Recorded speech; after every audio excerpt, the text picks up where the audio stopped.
দিম না, তুই বিজি দে দে। কে ভিডিও করলে কি হবে? না আমার বুঝলো ভিডিও করা আবার কিসের লজ্জা?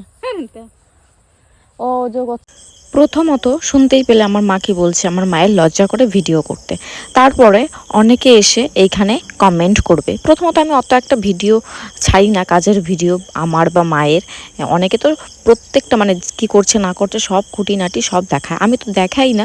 তবুও যদি মনে হয় যে বা টাইম পাই তাহলে একটু একটু দেখাই, সেটা তো তোমাদের অসুবিধা। আমি নাকি ভিডিও করার জন্য কাজ দেখাই বা ভিউজের জন্য কাজ দেখাই? আরে বাবা, তোমাদের যদি সেটা মনে হয় হ্যাঁ অবশ্যই দেখাই। তো কি ও কে খাচ্ছে, কে ঘুরছে, কে হাগু করছে, কে মুতু করছে সেগুলো দেখাতে পারে, আর আমি কাজ করলে সেটা দেখালেই অসুবিধা, তাই না? আরে বাবা, আমি কাজ করি তাই হালকা পাতলা দেখাই। আমি যদি বড় বড় রেস্টুরেন্টে খেতে যেতাম, ঘুরতে যেতাম, তাহলে আমি সেগুলো দেখাতাম। সেগুলো আমি পারি না, তো যতটুকু যা পারি আমি সেটাই দেখাচ্ছি। ঠিক আছে, ঠিক আছে তোমাদের?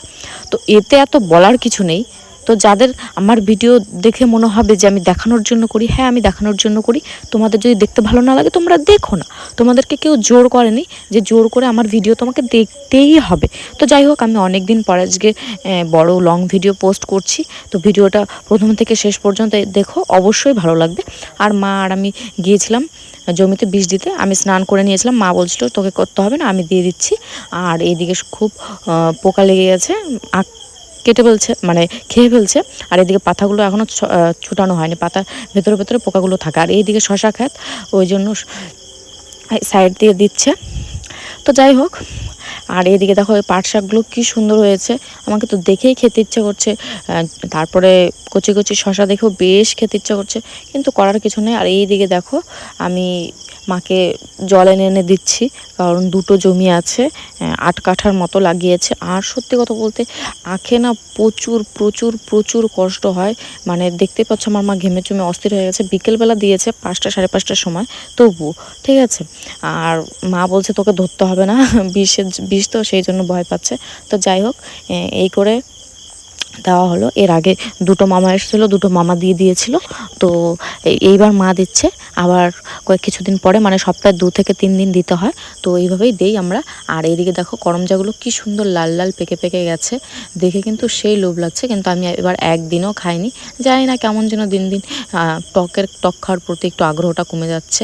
আর এদিকে দেখো পরিবেশটা, অনেক দিন ধরে জমিতে আসি না বলতে মানে বিকেলবেলার আসা হয় না। আর কি সুন্দর লাগছে। যখন রিয়া ছিল তখন আমি আর রিয়া মাঝে মধ্যে গিয়ে জমিতে বসে থাকতাম। আর এইদিকে এই শশার জমি আছে বলে মা হচ্ছে এই সাইড থেকে দিচ্ছে, কারণ শশা খেতে গেলে শশা গাছগুলো মরে যাবে, নষ্ট হয়ে যাবে, সেই জন্য এইভাবে দেওয়া। আর ভেতর দিয়ে অটোমেটিক তারপর ঢুকে যাবে। আর দেখো ঘাড়ে এইভাবে মা নিতে পারে না বেশি, সেই জন্য এক বালতি করে নিচ্ছে। আর মাকে দেখে আমার নিজেরও কষ্ট লাগছে যে যদি আমি আজকে স্নান না করতাম তাহলে আমিও দিয়ে দিতে পারতাম। তো যাই হোক, আমাদের মালদা ডিস্ট্রিক্টে তোমরা অনেকে আম খেতে আসতে চেয়েছিলে। তো তোমরা কারা কারা আম খেতে চাও অবশ্যই চলে এসো। আর আখ 2-3 মাসের মধ্যে বড় হয়ে যাবে। তো তোমাদের যদি আখ খেতে ইচ্ছা করে সেটাও জানিও, শশা খেয়ে যাও। শশা আমাদের না জেঠুদের, তবুও বলছি। আর এইদিকে দেখো একটা দাদার ছেলে যাচ্ছে গরু নিয়ে, আর ছেলে বসে আছে। আর আমার মা বলছে আয় আমার আখের জমিতে বীজ দিয়ে যা, তার আখ খেয়ে যা। তো যাই হোক, ভিডিওটা এতটুকুই। ওইদিকে খুব মানে আখের জমি, তারপরে পাট গাছ, ভিড় ছিল, সেই জন্য আর কি হাওয়া ঢুকছিল না। ওই জন্য আমরা এই সাইডে এসে বসে আছি, এদিকে ধান কাটাচ্ছে, একটু হাওয়া লাগছিল। তো যাই হোক, ভিডিওটা এখানে এতটুকুই। যদি ভিডিওটা দেখে তোমাদের ভালো লাগে তো like, comment, share, follow, subscribe করে দিও। তো যাই হোক, এইটুকুই। তো যাই, tata, bye bye. Bye bye.